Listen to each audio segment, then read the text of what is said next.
नमस्कार, मैं चितरंजन कुमार और आप देख रहे हैं सीटीओ खबर का डिजिटल प्लेटफॉर्म सीटीओ न्यूज। देखिए, बांकीपुर विधानसभा का उपचुनाव का नतीजा आया और भाजपा अपने गढ़ में चुनाव हार गई।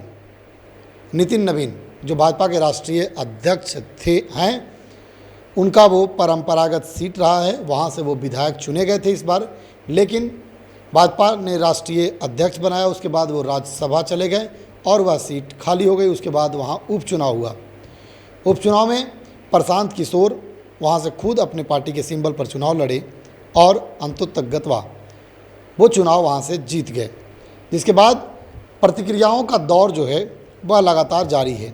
औरंगाबाद भाजपा के वरिष्ठ नेता अश्विनी तिवारी ने सीटीओ न्यूज से खास बातचीत में अपनी प्रतिक्रिया दी है और प्रशांत किशोर को लेकर के उन्होंने एक बात जो कही है, वह बात मैं आपको डायरेक्ट सुनाता हूं। क्या कुछ अश्विनी तिवारी बांकीपुर चुनाव को लेकर के, भाजपा के चुनाव हारने को लेकर के और प्रशांत किशोर को लेकर के कह रहे हैं, वह सीधा सुनते हैं। क्या कुछ कमी रह गई कि आप लोगों का सुरक्षित जो गढ़ माना जाता था, बांकीपुर आपके राष्ट्रीय अध्यक्ष का वो इलाका था, क्षेत्र था, वहाँ से वो विधायक हुआ करते थे और उन्होंने इस्तीफा दिया था। उसके बाद उपचुनाव बांकीपुर में हो रही थी और भाजपा वहाँ से चुनाव हार गई और नई पार्टी थी जनसुराज, जो पिछले विधानसभा में एक भी सीट नहीं जीत पाई, जमानत जब्त हो चुका था, वो चुनाव जीत गई।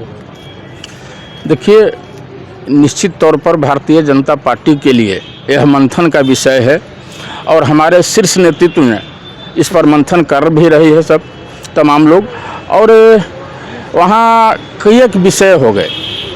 एक तो कैंडिडेट के तुरंत बदलाव हुआ और दूसरा हम एक मंडल के अध्यक्ष और प्रशांत किशोर, थोड़ा इसका भी रहा मंडल के अध्यक्ष की हमने उतारा, इसलिए कि भारतीय जनता पार्टी में हम लोग 100% कहीं से न कहीं से कार्यकर्ता को ही टिकट देते हैं, चाहे किसी भी पद पर राज्यसभा हो, विधानसभा हो, विधान परिषद हो, कहीं भी हम लोग कार्यकर्ता के भेजते हैं। उसी के तहत हमने मंडल अध्यक्ष को वहाँ उम्मीदवार बनाने का काम किया और उस क्षेत्र के लोगों ने प्रशांत किशोर के बरहरुपिया झांसा में कुछ लोग पड़ गए, जो आज के डेट में ही यह समझ गए कि हम बरहरुपिया के फेर में यहाँ के बांकीपुर की जनता पड़ चुका है।